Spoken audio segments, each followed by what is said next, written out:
새벽 2시 30분. 또다시 잠에서 깨어버렸습니다. 화장실에 다녀오는 길에 거울 속 내 모습을 보니 언제부터인가 이렇게 늙어버린 내 얼굴이 낯설기만 해요.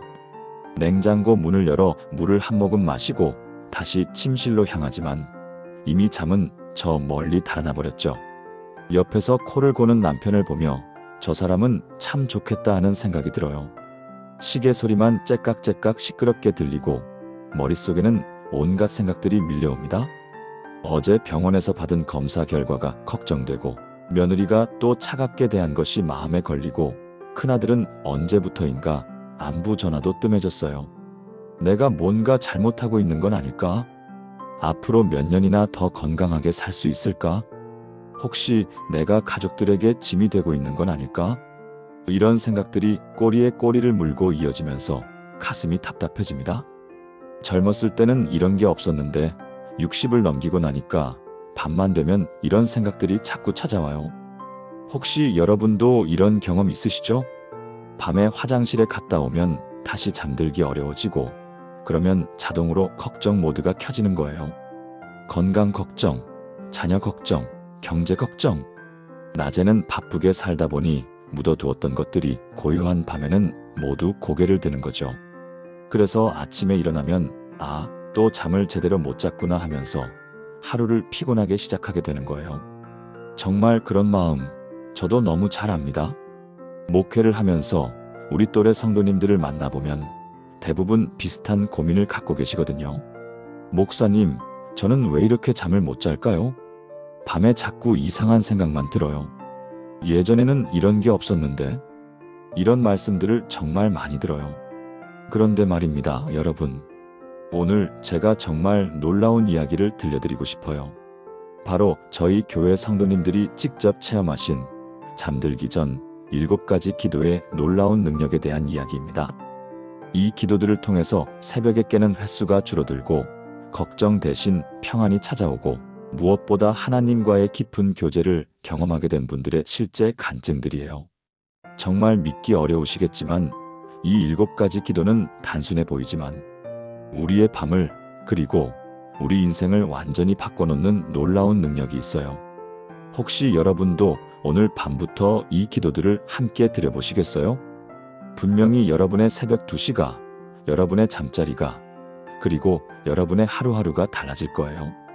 그럼 지금부터 하나씩 차근차근 나눠보겠습니다. 우리 50대, 60대, 70대 인생의 황혼기에 접어들면서 더욱 그런 마음이 드시지 않나요? 자녀들은 다 커서 각자의 길을 가고 남편이나 아내와 둘만 남은 집에서 외로움을 느끼기도 하고 건강이 예전 같지 않아서 걱정이 늘어가기도 하죠. 정말 그런 마음 저도 너무 잘 압니다. 목회를 하면서 만나는 수많은 성도님들이 바로 그런 마음으로 살아가고 계시거든요. 그런데 말입니다, 여러분. 오늘 제가 나누고 싶은 정말 놀라운 이야기가 있습니다. 바로 잠들기 전에 드리는 특별한 7가지 기도를 통해서 인생이 완전히 달라진 분들의 간증이에요. 이 기도들을 통해 불면증이 치유되고 걱정과 불안이 사라지고 가족 관계가 회복되고 무엇보다 하나님과의 깊은 교제를 경험하게 된 분들의 이야기를 오늘 함께 나누려고 합니다. 정말 믿기 어려우시겠지만 이 7가지 기도는 단순해 보이지만 우리 인생을 완전히 바꿔놓는 놀라운 능력이 있어요. 혹시 여러분도 오늘 밤부터 이 기도들을 함께 드려보시겠어요? 분명히 여러분의 잠자리가 그리고 여러분의 인생이 달라질 거예요. 그럼 지금부터 하나씩 차근차근 나눠보겠습니다. 먼저 많은 분들이 경험하신 놀라운 변화부터 말씀드릴게요. 바로 감사 기도를 통한 마음의 변화입니다. 여러분, 잠들기 전에 오늘 하루를 돌아보면서 어떤 생각이 먼저 드시나요? 대부분의 사람들은 아쉬웠던 일, 실수했던 일, 속상했던 일들을 먼저 떠올리죠. 오늘 왜 그런 말을 했을까? 내가 좀 더 잘했으면 좋았을 텐데. 내일은 또 어떤 일이 있을까? 이런 생각들이 꼬리를 물고 일어나면서 마음이 무거워지고 잠도 오지 않게 됩니다. 특히 우리 나이가 되면 자꾸 과거의 후회스러운 일들이 떠오르기도 하고 미래에 대한 불안함도 커지잖아요. 건강은 어떻게 될까? 자녀들은 잘 살고 있을까? 경제적으로는 괜찮을까? 이런 걱정들이 밤마다 우리를 괴롭히죠. 그런데 하나님께서는 우리에게 정말 놀라운 말씀을 주셨어요. 데살로니가전서 5장 18절에서 범사에 감사하라. 이것이 그리스도 예수 안에서 너희를 향하신 하나님의 뜻이니라고 말씀하셨습니다. 이 말씀을 보면 범사에 감사하라고 하셨어요. 좋은 일에만 감사하라는 게 아니라 모든 일에 감사하라는 거죠. 여기서 범사라는 말은 헬라어로 펜토스인데 모든 것, 전부, 완전이라는 뜻이에요. 즉, 예외 없이 모든 상황에서 감사하라는 말씀이죠. 사도 바울이 이 편지를 쓸 때 상황을 보면 더 놀라워요. 데살로니가 교회 성도들은 극심한 핍박을 받고 있었어요. 유대인들로부터는 신앙 때문에 미움을 받았고 로마 정부로부터는 반역자 취급을 받았어요. 경제적으로도 어려웠고 사회적으로도 소외되었죠. 그런데도 바울은 범사에 감사하라고 말한 거예요. 왜냐하면 하나님께서는 모든 상황을 통해서 우리에게 유익을 주시고 우리를 더 성숙하게 만드시기 때문입니다. 로마서 8장 28절 말씀처럼 우리가 알거니와 하나님을 사랑하는 자, 곧 그의 뜻대로 부르심을 입은 자들에게는 모든 것이 합력하여 선을 이루느니라 하신 것처럼요. 그럼 이것을 우리 실제 생활에 어떻게 적용할 수 있을까요? 잠들기 전에 오늘 하루 있었던 일들 중에서 감사할 조건들을 의식적으로 찾아보는 거예요. 구체적인 방법을 알려드릴게요. 침대에 누우시면 먼저 깊게 숨을 3번 들이마시고 내쉬세요. 그리고 하나님 아버지, 오늘 하루 저에게 주신 은혜들을 찾아서 감사드리고 싶습니다라고 기도로 시작하세요. 그 다음에 오늘 아침에 일어났을 때부터 차근차근 되돌아보면서 감사할 일들을 찾아보세요. 아무리 힘든 하루였어도 감사할 게 반드시 있어요. 건강하게 하루를 보낸 것, 가족들과 함께한 시간, 맛있는 음식을 먹을 수 있었던 것, 따뜻한 집에서 잠들 수 있는 것, 교통사고 없이 안전하게 다닌 것, 이런 작은 것들부터 시작해서 하나씩 구체적으로 감사를 표현해 보세요. 실제로 부산에 계시는 박영자 권사님의 놀라운 간증을 들려드릴게요. 박 권사님은 올해 68세이신데 몇 년 전부터 정말 힘든 시간을 보내셨어요. 남편분이 치매 초기 진단을 받으셨거든요. 50년을 함께 살아온 남편이 점점 자신을 알아보지 못하고 밤낮이 바뀌어서 밤에 돌아다니고 때로는 화를 내시기도 해서 정말 지치셨대요. 자녀들에게 말하자니 걱정을 끼칠 것 같고 그렇다고 혼자 감당하기에는 너무 벅찬 상황이었어요. 밤마다 잠들지 못하고 하나님, 왜 이런 시련을 주세요? 언제까지 이렇게 살아야 해요? 라고 원망 섞인 기도만 드렸다고 해요. 그런데 어느 날 새벽 예배에서 목사님이 감사 기도에 대해 말씀하시는 걸 듣고 마음에 와닿았대요. 내가 지금까지 불평과 원망만 했구나. 감사할 일을 찾아보지도 않았구나 하는 깨달음이 온 거죠. 그날 밤부터 박 권사님은 감사 기도를 시작하셨어요. 처음에는 정말 억지로 마지못해서 시작하셨대요. 하나님, 오늘도 남편이 큰 사고 없이 지낸 것 감사합니다. 오늘 딸이 반찬을 가져다 준 것도 감사합니다. 우리가 살 집이 있는 것도 감사합니다. 이렇게 작은 것들부터 감사하기 시작하셨어요. 그런데 신기하게도 일주일 정도 지나니까 마음의 변화가 오기 시작했다는 거예요. 같은 상황인데도 감사할 거리가 더 많이 보이기 시작한 거죠. 남편이 비록 치매가 있지만 아직 내 이름은 기억해 주는구나. 남편이 화를 내도 나를 때리거나 하지는 않는구나. 우리가 50년을 함께 살면서 이렇게 많은 추억을 만들었구나. 이런 것들이 보이기 시작했대요. 한 달이 지나자 더 놀라운 일이 일어났어요. 남편분을 돌보는 것이 전처럼 짐스럽게 느껴지지 않기 시작한 거예요. 오히려 내가 이렇게 남편을 돌볼 수 있다는 것도 하나님의 능력이구나. 하나님께서 나에게 건강을 주셔서 남편을 돌볼 수 있게 해주시는구나라는 마음이 들었대요. 그리고 6개월이 지난 지금 박 권사님은 완전히 다른 사람이 되셨어요.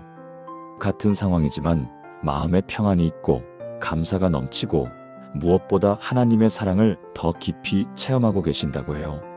주변 사람들도 권사님이 많이 밝아지셨다고 말할 정도라고 하시더라고요. 여러분, 이것이 바로 감사 기도의 놀라운 능력입니다.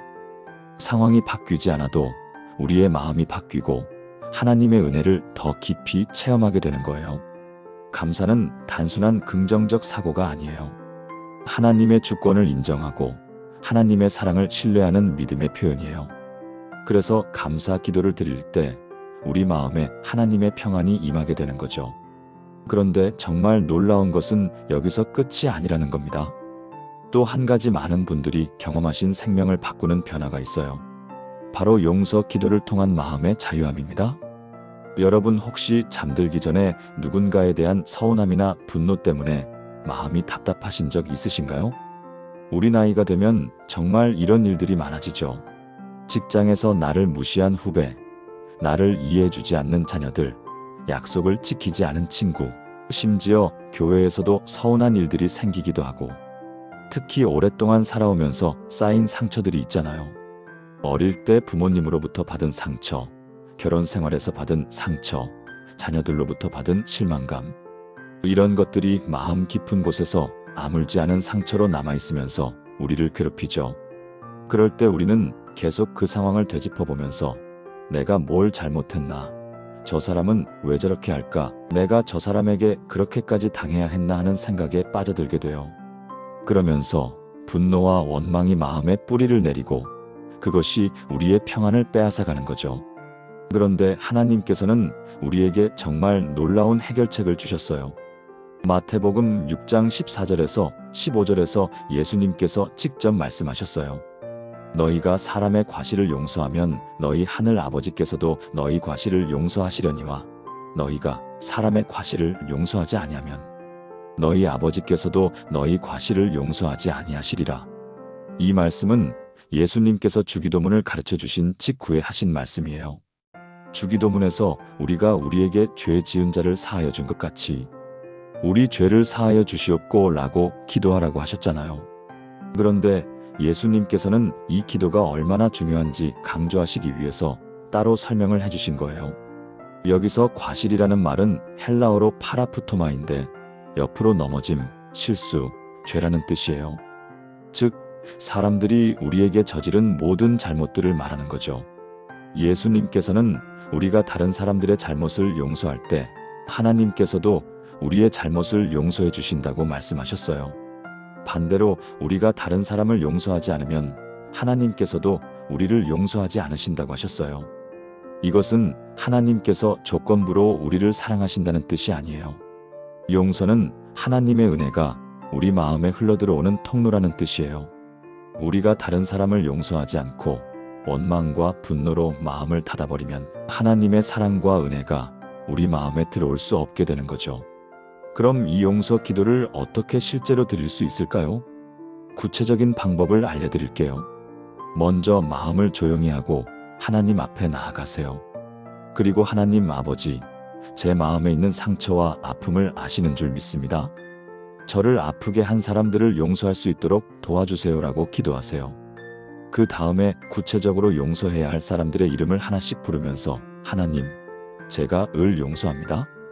저에게 상처를 준 일들을 다 용서합니다. 그 사람도 하나님의 사랑받는 자녀임을 믿습니다. 그 사람에게 하나님의 축복이 있기를 기도합니다라고 기도해 보세요. 처음에는 마음에서 우러나오지 않을 수도 있어요. 그래도 괜찮아요. 믿음으로 선포하는 거예요. 그러면 하나님께서 우리 마음을 바꿔주실 거예요. 대구에 계시는 이명순 집사님의 감동적인 간증을 들려드릴게요. 이 집사님은 올해 62세이신데 정말 힘든 시간을 보내셨어요. 20년 전에 남편분이 갑자기 사업에 실패하면서 빚을 많이 지게 되었거든요. 그런데 그때 친정 어머니께서 딸이 고생하는 걸 어떻게 보겠냐면서 평생 모아두신 적금을 다 내주셨어요. 5천만 원이나 되는 큰 돈이었어요. 그때 이명순 집사님과 남편분은 어머니 꼭 갚겠습니다. 몇 년만 시간을 주세요라고 약속드렸어요. 그런데 그 후로 사업이 잘 안 되면서 계속 어려운 상황이 이어졌어요. 어머니께서는 괜찮다, 천천히 하거라라고 말씀하셨지만 이 집사님 마음은 정말 무거웠대요. 그런데 5년 전에 어머니께서 갑자기 쓰러지셔서 병원에 입원하게 되었어요. 수술비와 치료비가 많이 들어가는 상황이었는데 이 집사님은 여전히 경제적으로 여유가 없었어요. 그때 큰오빠와 작은오빠가 너가 어머니 돈을 다 받아갔으니까 너가 병원비를 다 대야 하는 거 아니냐라고 말했다는 거예요. 이 집사님은 정말 억울했대요. 그 돈은 자신이 달라고 한 게 아니라 어머니께서 자발적으로 주신 건데 형제들은 마치 자신이 어머니 돈을 가로챈 것처럼 말하는 거예요. 결국 형제들과 크게 다투게 되었고 그 후로 연락도 끊고 지냈대요. 어머니께서 돌아가실 때도 형제들과 제대로 인사도 못 나눴다고 해요. 그 후로 이 집사님은 정말 힘들어 하셨어요. 밤마다 잠들기 전에 그 일이 생각나면서 형들이 너무하다. 내가 뭘 잘못했다고 저렇게 대하나. 어머니도 마음이 아프셨을 텐데. 이런 생각들이 꼬리를 물고 일어났대요. 그러면서 형제들에 대한 원망과 미움이 마음에 자리를 잡았어요. 교회에 나와서도 기도가 안 되고 찬송을 해도 기쁨이 없고 말씀을 들어도 마음에 들어오지 않았다고 해요. 그런데 작년에 우리 교회에서 사순절 특별 새벽 예배를 할 때 용서에 대한 말씀을 듣게 되었어요. 그때 성령님께서 이 집사님의 마음을 강하게 터치하셨대요. 너가 형들을 용서하지 않으면 너도 하나님의 용서를 받을 수 없다는 음성이 마음에 들려온 거예요. 그날 밤 집에 돌아와서 이 집사님은 정말 오랫동안 기도하셨어요. 하나님, 저는 정말 억울합니다. 제가 뭘 잘못했습니까? 그런데도 제가 형들을 용서해야 합니까? 이렇게 하나님께 따지며 기도하셨대요. 그런데 기도하는 중에 하나님께서 이 집사님의 마음에 깨달음을 주셨어요. 너가 받은 상처도 크지만 너희 형들도 어머니를 잃은 슬픔이 있고 경제적인 부담 때문에 힘들어하고 있지 않겠느냐? 그들도 나의 자녀들이다. 그 순간 이 집사님의 마음이 움직이기 시작했대요. 그래서 그날 밤부터 용서 기도를 시작하셨어요. 하나님, 제가 큰오빠를 용서합니다. 작은오빠도 용서합니다. 그들이 저에게 상처를 준 말들을 다 용서합니다. 그들도 하나님의 사랑받는 자녀들입니다. 그들에게 하나님의 축복이 있기를 기도합니다. 처음에는 정말 억지로 입으로만 하는 기도였대요. 마음은 전혀 그렇지 않았어요.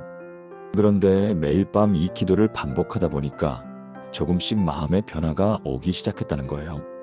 한 달 정도 지나니까 형들에 대한 원망이 줄어들기 시작했고 2달이 지나니까 오히려 형들이 그리워지기 시작했대요. 그래서 용기를 내어 큰오빠에게 먼저 전화를 걸었어요. 오빠, 저예요. 그동안 안녕하셨어요? 처음에는 어색했지만 대화를 나누다 보니까 큰오빠도 그동안 마음이 무거웠다고 하더라는 거예요. 그렇게 해서 형제들과 화해를 하게 되었고 지금은 예전보다 더 가까운 사이가 되었다고 해요. 무엇보다 이 집사님의 마음에 하나님의 평안이 임했어요. 밤에 잠들기 전에 더 이상 그 일 때문에 괴로워하지 않게 되었고 기도도 잘 되고 말씀도 은혜롭게 들려지기 시작했다고 해요. 여러분, 이것이 바로 용서 기도의 놀라운 능력입니다. 용서는 상대방을 위한 것이 아니라 바로 우리 자신을 위한 거예요. 용서할 때 우리가 자유로워지고 하나님의 사랑을 더 깊이 체험하게 되는 거죠. 그런데 여기서 또 한 가지 놀라운 변화가 있어요. 무엇보다 감동적인 것은 바로 회개 기도를 통한 마음의 정결함입니다. 여러분, 혹시 잠들기 전에 오늘 하루 내가 한 말과 행동들을 돌아보면서 후회되는 일들이 떠오르신 적 있으신가요? 아, 오늘 왜 저런 말을 했을까?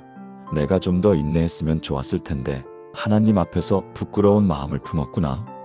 이런 생각들이 들 때가 있으시죠? 우리는 완벽한 사람이 아니기 때문에 매일매일 크고 작은 죄를 짓고 살아가요. 말로 짓는 죄, 행동으로 짓는 죄, 마음으로 짓는 죄들이 있잖아요. 특히 우리 나이가 되면 경험이 많다 보니까 교만해지기 쉽고 다른 사람들을 판단하기 쉽고 성급하게 말하기 쉬워져요. 그런데 이런 것들이 우리 마음에 쌓이면서 하나님과의 관계를 막고 우리의 평안을 빼앗아가는 거죠. 하나님께서는 우리에게 정말 은혜로운 말씀을 주셨어요. 요한일서 1장 9절에서 만일 우리가 우리 죄를 자백하면 그는 미쁘시고 의로우사 우리 죄를 사하시며 우리를 모든 불의에서 깨끗하게 하실 것이요라고 말씀하셨습니다. 이 말씀에서 자백하다는 헬라어로 호몰로게오인데 동일하게 말하다는 뜻이에요. 즉 하나님께서 죄라고 하시는 것을 우리도 죄라고 인정하는 거예요. 변명하거나 합리화하지 않고 하나님의 기준에 따라 내 모습을 정직하게 보는 거죠. 그럴 때 하나님께서는 미쁘시고 의로우사 우리를 용서해 주신다고 했어요. 여기서 미쁘다는 말은 신실하다, 믿을만하다는 뜻이고 의롭다는 말은 공정하다, 올바르다는 뜻이에요. 하나님께서는 신실하시기 때문에 우리를 용서하겠다고 약속하신 것을 반드시 지키시고 의로우시기 때문에 예수 그리스도의 십자가 공로를 근거로 우리를 의롭다고 여겨주시는 거예요. 그리고 모든 불의에서 깨끗하게 하신다고 했어요. 이것은 우리가 알고 자백한 죄뿐만 아니라 우리가 모르고 지은 죄까지도 다 깨끗하게 해주신다는 의미예요. 이사야 선지자가 하나님의 영광을 보았을 때 화로다 나여 망하게 되었도다. 나는 입술이 부정한 사람이요. 입술이 부정한 백성 중에 거하면서 만군의 여호와이신 왕을 배웠음이로다라고 고백했던 것처럼 거룩하신 하나님 앞에서 우리는 모두 죄인임을 인정해야 해요. 그럼 이 회개 기도를 어떻게 구체적으로 드릴 수 있을까요? 잠들기 전에 하나님 앞에서 오늘 하루를 정직하게 돌아보는 시간을 가지세요.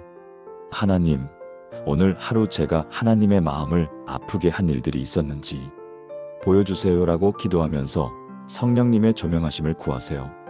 그러면 성령님께서 우리 마음에 죄책감을 주시면서 회개해야 할 것들을 생각나게 해주세요. 그때 하나씩 구체적으로 고백하세요. 하나님, 오늘 남편에게 화를 내며 상처 주는 말을 한 것을 회개합니다. 오늘 이웃을 판단하는 마음을 품은 것을 회개합니다. 하나님보다 돈을 더 의지한 마음을 회개합니다. 이렇게 구체적으로 고백한 후에 예수님의 보혈로 깨끗하게 해주셔서 감사합니다. 내일은 더 하나님을 기쁘시게 하는 삶을 살겠습니다라고 기도하세요. 인천에 계시는 정미경 권사님의 놀라운 간증을 들려드릴게요. 정 권사님은 올해 65세이신데 평생 교회를 다니시면서도 이상하게 기도의 응답을 체험한 적이 별로 없다고 하셨어요. 다른 사람들은 기도 응답받은 간증들을 많이 하는데 자신은 왜 그런 체험이 없을까 하는 의문을 갖고 계셨대요. 그러다가 몇 년 전에 정 권사님의 마음에 큰 변화가 일어났어요. 어느 날 새벽 예배에서 목사님이 회개에 대해 말씀하시는데 여러분은 매일 하나님께 회개 기도를 드리십니까? 라고 물으시더라는 거예요. 그때 정 권사님은 깜짝 놀라셨대요. 자신이 평생 교회를 다니면서도 진정한 회개 기도를 제대로 드린 적이 없다는 걸 깨달은 거예요. 기도할 때는 항상 하나님, 이것 주세요, 저것 주세요 하는 간구 기도만 드렸지 자신의 죄를 돌아보고 회개하는 기도는 드리지 않았던 거죠. 그날 집에 돌아와서 정 권사님은 정말 오랫동안 회개 기도를 드리셨어요. 평생 살아오면서 지은 죄들이 하나씩 생각나기 시작했대요. 어릴 때 부모님께 거짓말한 것, 학교 다닐 때 친구를 속인 것, 결혼해서 시어머니를 마음으로 미워한 것, 자녀들에게 화를 내며 상처 준 것, 교회에서도 다른 성도들을 판단한 것, 정말 많은 죄들이 생각나면서 마음이 너무 아팠다고 해요. 그런데 하나씩 하나님께 고백하고 용서를 구하니까 마음이 점점 가벼워지는 걸 느꼈대요.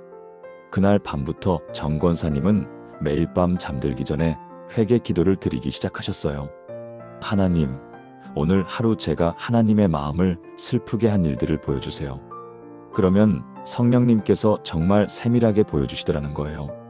아침에 남편에게 짜증낸 것, 버스에서 자리를 양보하지 않은 것, 마음으로 다른 사람을 부러워한 것, 기도하기 싫어한 것, 정말 작은 것들까지도 보여주시더라는 거예요. 그럴 때마다 하나씩 구체적으로 고백하고 용서를 구했어요. 그런데 한 달 정도 지나니까 정말 놀라운 변화가 일어나기 시작했어요.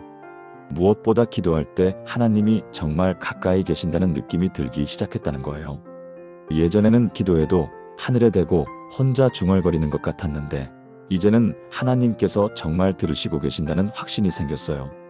그리고 기도 응답도 체험하기 시작했어요. 남편분이 오랫동안 앓고 있던 위장병이 나았고 취업 준비를 하던 둘째 아들이 좋은 회사에 합격했고 무엇보다 가족들과의 관계가 훨씬 좋아졌다고 해요. 정 권사님의 표현으로는 죄의 담이 무너지니까 하나님의 은혜가 막힘없이 흘러들어오는 걸 체험했다고 하시더라고요. 지금도 정 권사님은 매일 밤 회개 기도를 빠뜨리지 않고 드리신다고 해요. 그리고 이제야 진짜 크리스천이 된 것 같다고 간증하십니다. 여러분, 이것이 바로 회개 기도의 놀라운 능력입니다. 회개는 단순히 죄를 고백하는 것이 아니라 하나님과의 관계를 회복하는 통로예요. 죄가 우리와 하나님 사이를 막고 있던 담을 헐어버리는 거죠. 그래서 회개 기도를 드릴 때 하나님의 사랑과 은혜를 더 깊이 체험하게 되는 거예요. 그런데 여기서 또 놀라운 변화가 기다리고 있어요. 그런데 말입니다. 많은 분들이 체험하시는 것 중에 정말 놀라운 것이 하나 더 있어요. 바로 치유 기도를 통한 몸과 마음의 회복입니다. 여러분, 우리 나이가 되면 몸 이곳저곳이 아프기 시작하죠. 관절염, 고혈압, 당뇨, 위장질환. 병원에 가면 또 다른 병명이 하나씩 추가되고 먹어야 할 약도 점점 늘어가고, 그리고 몸이 아프면 마음도 우울해지고 스트레스도 쌓이고 가족들에게 짐이 되는 것 같아서 마음이 무겁기도 하죠. 특히 밤에 아픈 곳 때문에 잠들기 어려울 때가 있지 않나요? 무릎이 쑤시고 어깨가 결리고 소화가 안 되고, 이런 것들 때문에 잠자리에서 뒤척이시는 분들이 정말 많으세요. 그런데 하나님께서는 우리에게 정말 놀라운 약속을 주셨어요. 야고보서 5장 15절에서 믿음의 기도는 병든 자를 구원하리니 주께서 그를 일으키시리라. 혹시 죄를 범하였을지라도 사하심을 받으리라고 말씀하셨습니다. 여기서 믿음의 기도라는 말이 정말 중요해요. 헬라어로 유케 피스테오스인데 단순히 믿고 드리는 기도가 아니라 하나님의 능력을 온전히 신뢰하는 기도라는 뜻이에요. 하나님께서는 우리 몸을 만드신 분이시고 우리 몸의 모든 세포와 조직을 다스리시는 분이세요. 그분이 원하시면 어떤 병이든지 순간에 치유하실 수 있어요. 그리고 병든 자를 구원하리니라고 했는데, 여기서 구원하다는 헬라어로 소조인데 살리다, 치유하다, 완전하게 회복시키다는 뜻이에요. 단순히 증상만 완화시키는 게 아니라 완전히 건강하게 회복시켜 주신다는 의미예요. 그리고 주께서 그를 일으키시리라고 했는데, 이것은 하나님께서 친히 개입하셔서 치유의 역사를 일으키신다는 뜻이에요. 엘리사 선지자가 수넴 여인의 아들을 살렸을 때처럼, 예수님께서 나사로를 무덤에서 살리셨을 때처럼 하나님께서는 지금도 치유의 기적을 행하시는 분이세요. 그럼 이 치유 기도를 어떻게 구체적으로 드릴 수 있을까요? 먼저 하나님께서 우리 몸을 만드신 창조주이시며 모든 질병을 다스리시는 분이심을 믿음으로 고백하세요. 하나님, 저의 몸을 만드신 분이 바로 하나님이심을 믿습니다. 하나님께서는 모든 질병보다 크신 분이심을 믿습니다. 그 다음에 아픈 부위에 손을 얹고 구체적으로 기도하세요. 하나님, 제 무릎의 관절염을 치유해 주세요. 염증을 제거해 주시고 연골을 새롭게 해주세요. 예수님의 이름으로 명합니다. 아멘. 이렇게 구체적이고 확신 있게 기도하세요. 그리고 치유해 주실 것을 미리 감사하는 기도도 드리세요. 하나님, 저를 치유해 주실 줄 믿고 미리 감사드립니다. 내일 아침에 일어났을 때 더 건강해져 있을 줄 믿습니다. 부산에 계시는 최영호 집사님의 놀라운 치유 간증을 들려드릴게요. 최 집사님은 올해 71세이신데 5년 전부터 심한 불면증과 우울증으로 고생하셨어요. 젊었을 때부터 건설 현장에서 일하시면서 몸을 많이 혹사하셨는데 60대 후반부터 여기저기 아픈 곳이 많아지기 시작했어요. 무릎 관절염, 어깨 오십견, 만성 위염. 병원에서 받은 처방전만 해도 몇 장이나 되었대요. 그런데 무엇보다 힘든 것은 밤에 잠을 못 자는 것이었어요. 몸이 아파서 잠들기 어려운데 나이가 들면서 자연스럽게 잠도 줄어들고 거기에 건강에 대한 걱정까지 더해지니까 정말 잠을 못 이루셨다는 거예요. 한두 시간 겨우 자다가 깨면 다시 잠들지 못하고, 그러다 보니 낮에는 너무 피곤하고 짜증도 나고 우울하기까지 했어요. 병원에서는 수면제와 항우울제를 처방해줬지만 약에 의존하는 것이 싫어서 안 드셨대요. 그러다가 작년에 우리 교회 치유 집회에 참석하게 되었어요. 그때 강사 목사님이 치유 기도에 대해 말씀하시면서 여러분이 매일 밤 하나님께 치유 기도를 드려보십시오.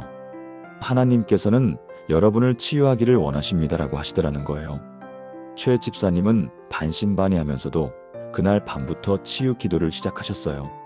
하나님, 제 몸을 만드신 분이 하나님이시니까 저를 고치실 수도 있으시겠죠?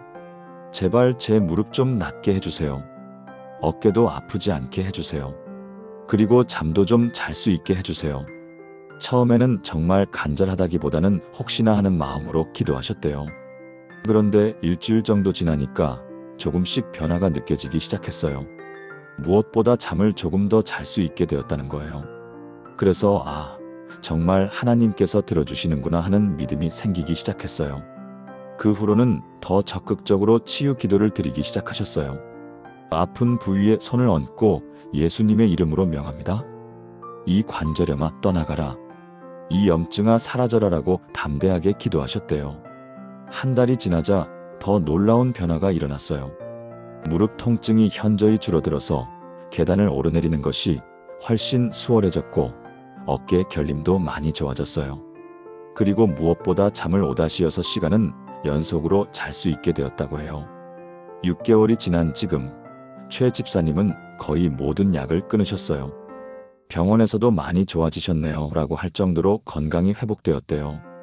최 집사님의 간증을 들어보면 하나님께서 정말 살아계시구나. 지금도 역사하시는구나 라는 확신이 생겼다고 해요.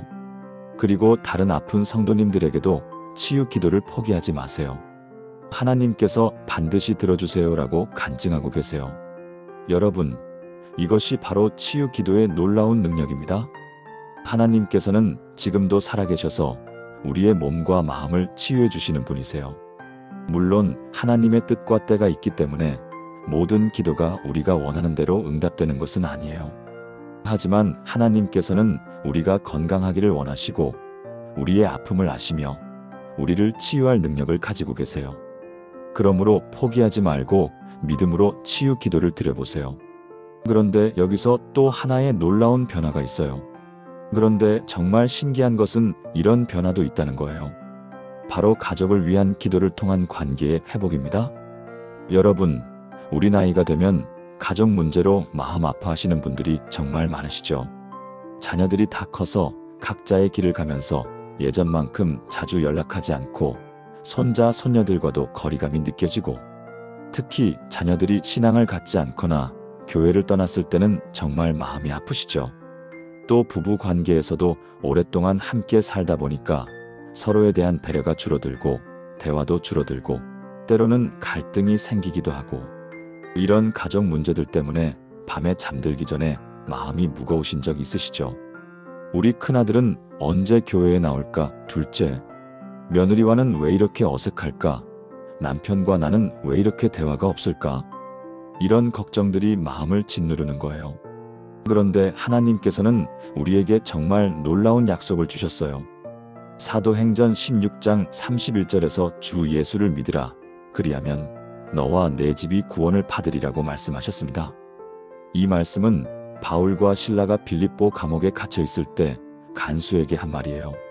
그 간수는 지진으로 감옥 문이 열렸을 때 죄수들이 모두 도망갔다고 생각하고 자살하려고 했어요.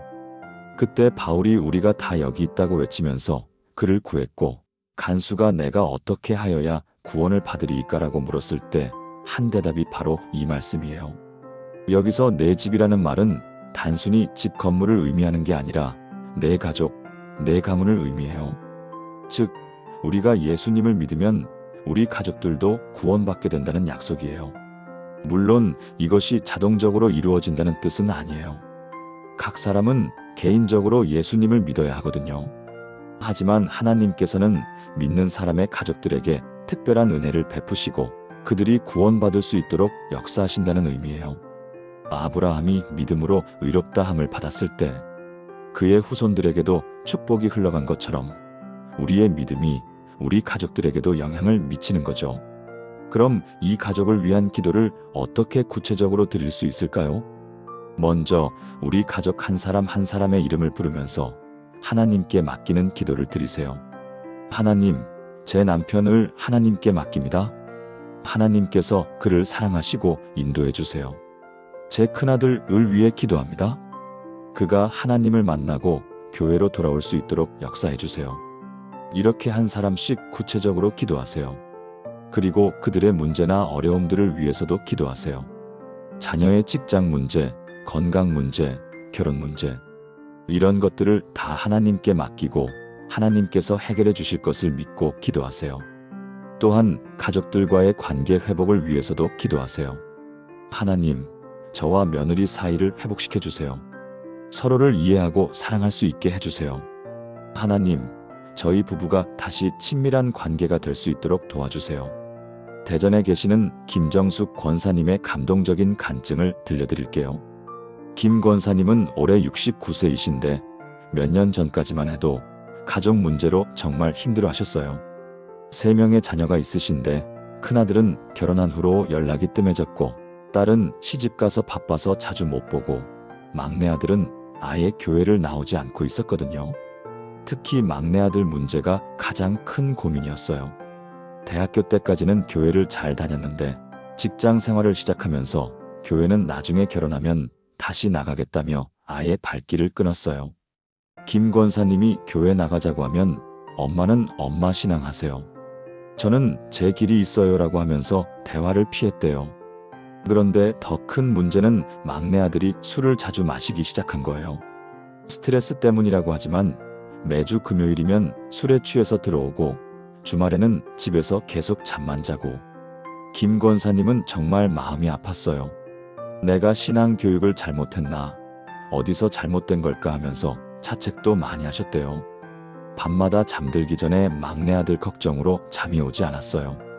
그러다가 2년 전에 김 권사님이 참석한 기도회에서 가족을 위한 중보기도에 대한 말씀을 듣게 되었어요. 그때 목사님이 여러분의 자녀들이 지금 하나님을 떠나 있어도 포기하지 마세요. 매일 밤 그들을 위해 기도하세요. 하나님께서 반드시 그들을 다시 부르실 것입니다 라고 말씀하셨대요. 그 말씀이 김 권사님의 마음에 큰 위로가 되었어요. 그날 밤부터 김 권사님은 매일 밤 막내 아들을 위한 기도를 시작하셨어요. 하나님, 제 막내 아들을 하나님께 맡깁니다. 지금은 하나님을 떠나 있지만 하나님께서 그를 포기하지 않으실 줄 믿습니다. 그의 마음을 돌이켜주세요. 술에서 자유롭게 해주세요. 다시 교회로 돌아올 수 있도록 역사해주세요. 매일 밤 이런 기도를 드리셨어요. 처음에는 변화가 없었어요. 3개월이 지나도 6개월이 지나도 막내 아들은 여전히 교회에 나오지 않았고 술도 계속 마시댔어요. 그런데 김 권사님은 포기하지 않고 계속 기도하셨어요. 하나님의 때가 있겠지. 하나님께서 반드시 들어주실 거야 라는 믿음으로 꾸준히 기도하셨대요. 그런데 1년이 지나면서 조금씩 변화가 일어나기 시작했어요.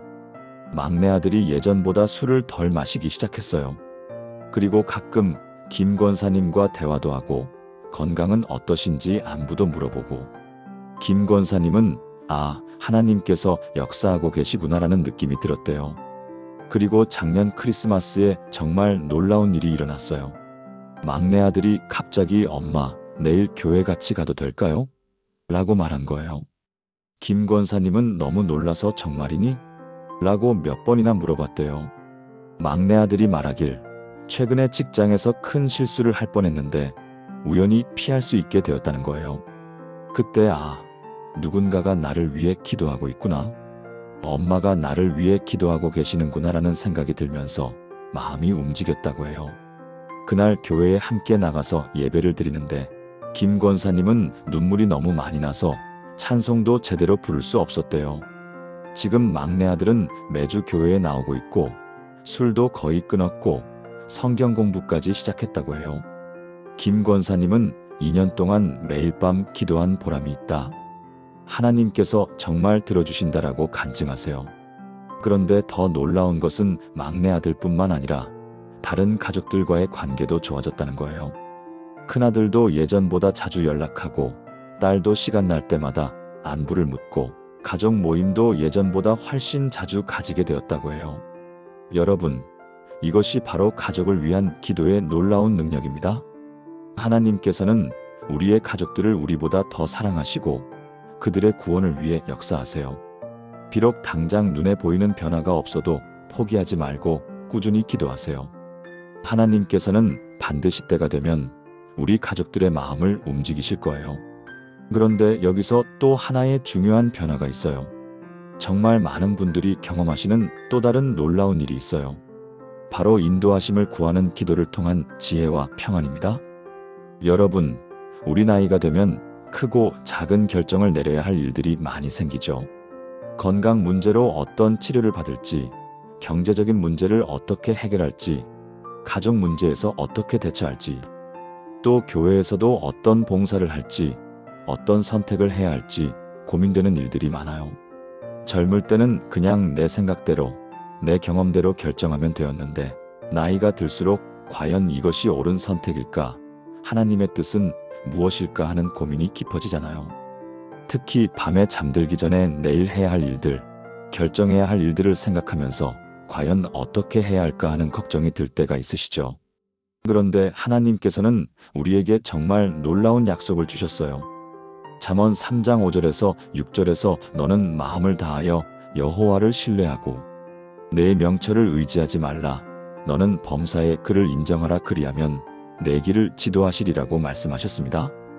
이 말씀은 솔로몬이 하나님께 지혜를 구했을 때 받은 응답과 관련이 있어요.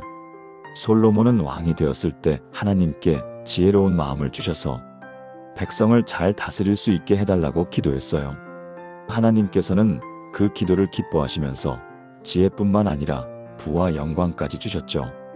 여기서 마음을 다하여 여호와를 신뢰하라는 말은 온 마음으로 전적으로 하나님을 의지하라는 뜻이에요. 그리고 내 명철을 의지하지 말라는 것은 우리 자신의 지혜나 경험만으로 판단하지 말라는 의미예요. 범사에 그를 인정하라는 것은 모든 일에서 하나님의 주권을 인정하고 하나님의 뜻을 구하라는 뜻이에요. 그럴 때 하나님께서는 내 길을 지도하시리라고 약속하셨어요.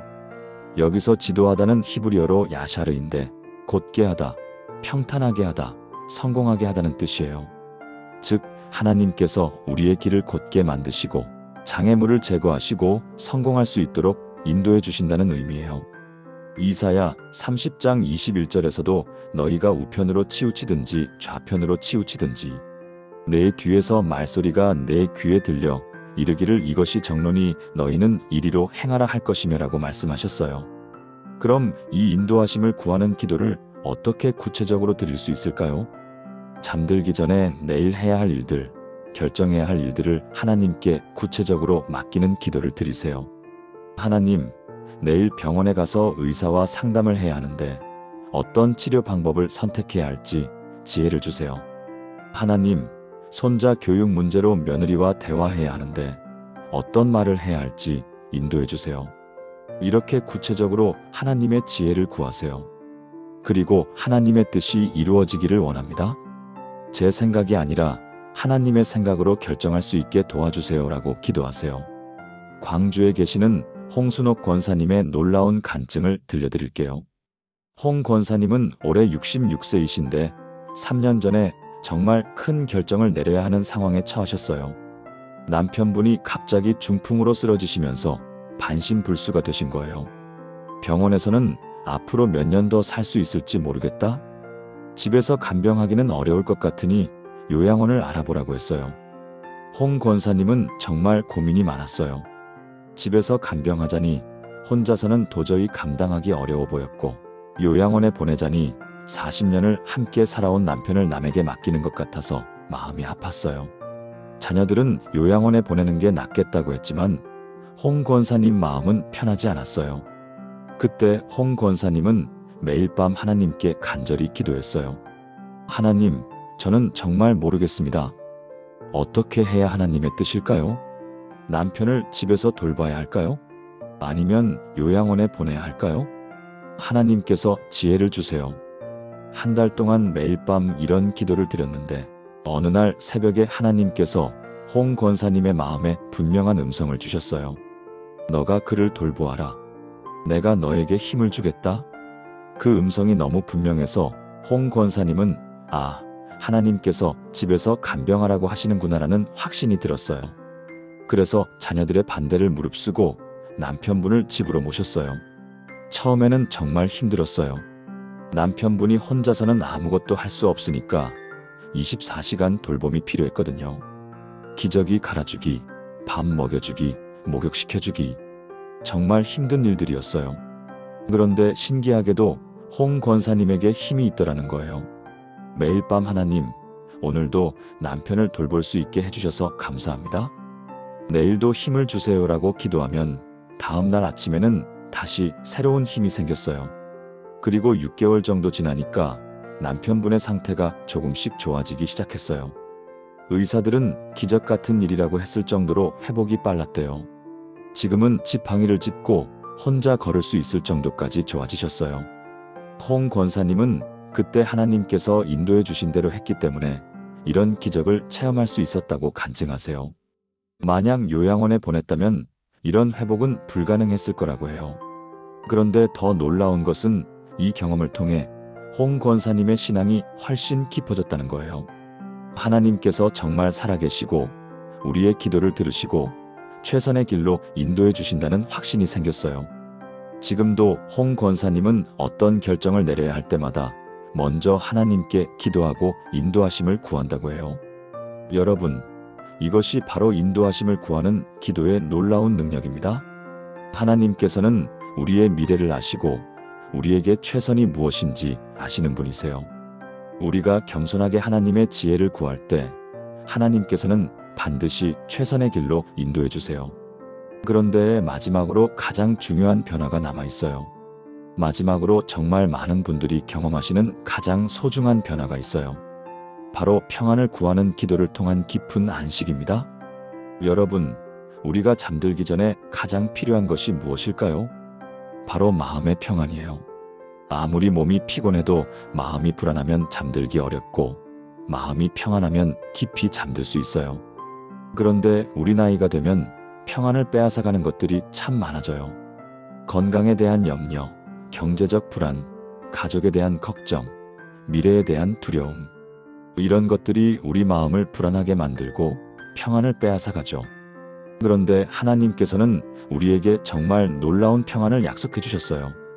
빌립보서 4장 6절에서 7절에서 아무것도 염려하지 말고 다만 모든 일에 기도와 간구로 너희 구할 것을 감사함으로 하나님께 아뢰라. 그리하면 모든 지각에 뛰어난 하나님의 평강이 그리스도 예수 안에서 너희 마음과 생각을 지키시리라고 말씀하셨습니다. 이 말씀은 바울이 빌립보 감옥에서 쓴 편지 중에 한 부분이에요. 바울은 감옥에 갇혀 있으면서도 기쁨과 평안을 잃지 않았어요. 오히려 주 안에서 항상 기뻐하라, 내가 다시 말하노니 기뻐하라고 했죠. 어떻게 그런 상황에서도 그런 평안을 가질 수 있었을까요? 바로 모든 것을 하나님께 맡기고 기도했기 때문이에요. 여기서 아무것도 염려하지 말라는 말은 걱정하지 마라, 불안해하지 마라는 뜻이에요. 그리고 모든 일에 기도와 간구로 하나님께 아뢰라고 했어요. 기도는 일반적인 기도를 말하고 간구는 간절한 부탁을 의미해요. 즉, 우리의 모든 걱정과 불안을 하나님께 간절히 아뢰라는 뜻이에요. 그럴 때 모든 지각에 뛰어난 하나님의 평강이 우리에게 임한다고 했어요. 여기서 지각에 뛰어나다는 말은 인간의 이해를 초월한다는 뜻이에요. 즉, 우리가 이해할 수 없을 정도로 놀라운 평안을 하나님께서 주신다는 의미예요. 그리고 그 평안이 우리 마음과 생각을 지키신다고 했어요. 여기서 지키다는 헬라어로 프루레오인데 파수꾼이 성을 지키듯이 보호한다는 뜻이에요. 즉, 하나님의 평안이 우리 마음을 둘러싸서 불안과 두려움으로부터 보호해준다는 의미예요. 예수님께서도 요한복음 14장 27절에서 평안을 너희에게 끼치노니 곧 나의 평안을 너희에게 주노라. 내가 너희에게 주는 것은 세상이 주는 것과 같지 아니하니라. 너희는 마음에 근심하지도 말고 두려워하지도 말라고 말씀하셨어요. 그럼 이 평안을 구하는 기도를 어떻게 구체적으로 드릴 수 있을까요? 잠들기 전에 오늘 하루 마음을 무겁게 했던 모든 걱정들을 하나님께 구체적으로 맡기세요. 하나님, 제가 건강 때문에 걱정하고 있는데 이 걱정을 하나님께 맡깁니다. 경제적인 염려가 있는데 이것도 하나님께서 해결해 주실 줄 믿고 맡깁니다. 이렇게 하나씩 구체적으로 맡기는 기도를 드리세요. 그리고 하나님, 저에게 평안을 주세요. 모든 염려와 걱정을 내려놓고 하나님만 의지하겠습니다. 하나님의 평안으로 제 마음을 지켜주세요라고 기도하세요. 그리고 감사 기도도 함께 드리세요. 하나님, 저를 사랑하시고 돌보시는 하나님께 감사드립니다. 내일도 하나님께서 함께 하실 줄 믿고 감사드립니다. 서울에 계시는 한영희 권사님의 평안한 간증을 들려드릴게요. 한 권사님은 올해 67세이신데 몇 년 전까지만 해도 정말 불안한 마음으로 살아오셨어요. 남편분이 작은 사업을 하시는데 경기가 안 좋아지면서 매달 적자가 나고 빚이 늘어가기 시작했어요.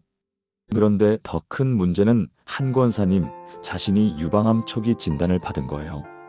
다행히 조기 발견이어서 수술하면 완치될 수 있다고 했지만 그래도 암이라는 말 자체가 너무 무서웠어요. 수술비와 치료비까지 생각하니까 경제적 부담도 커졌고 무엇보다 내가 죽으면 어떻게 하지라는 두려움이 마음을 지배했어요. 밤마다 잠들기 전에 온갖 걱정들이 머릿속을 맴돌았어요. 수술이 잘 될까? 암이 다른 곳으로 전이되지는 않을까? 치료비는 어떻게 마련하지? 남편 사업은 어떻게 될까? 이런 생각들 때문에 밤에 2-3시간밖에 잠을 못 잤어요. 그러다 보니 낮에는 더 피곤하고 우울하고 짜증도 자주 냈어요. 그런데 어느 주일에 목사님이 빌립보서 4장 6-7절 말씀으로 설교하시는 걸 듣게 되었어요. 아무것도 염려하지 말고 모든 일을 하나님께 맡기라는 말씀이 한 권사님의 마음에 깊이 와닿았어요. 아, 내가 지금까지 하나님을 믿는다고 하면서도 정작 염려와 걱정은 내가 다 혼자 짊어지고 있었구나라는 깨달음이 온 거예요. 그날 밤부터 한 권사님은 평안을 구하는 기도를 시작하셨어요. 하나님, 제가 지금까지 너무 많은 걱정을 했습니다. 이제 이 모든 걱정들을 하나님께 맡깁니다. 제 병도 하나님께 맡깁니다. 남편 사업도 하나님께 맡깁니다. 경제적인 문제도 하나님께 맡깁니다. 하나님께서 가장 좋은 길로 인도해 주실 줄 믿습니다. 저에게 평안을 주세요. 이런 기도를 드리기 시작했어요. 처음에는 기도를 드려도 여전히 걱정이 들었어요. 그런데 포기하지 않고 계속 기도하다 보니까 조금씩 마음에 평안이 오기 시작했다는 거예요. 한 달 정도 지나니까 확실히 변화가 느껴졌어요. 같은 상황인데도 마음이 훨씬 평안해졌고 잠도 6-7시간은 연속으로 잘 수 있게 되었어요. 그리고 수술 날짜가 다가와도 예전만큼 불안하지 않았어요. 수술 전날 밤에도 하나님께서 의사 선생님의 손을 인도해 주실 거야.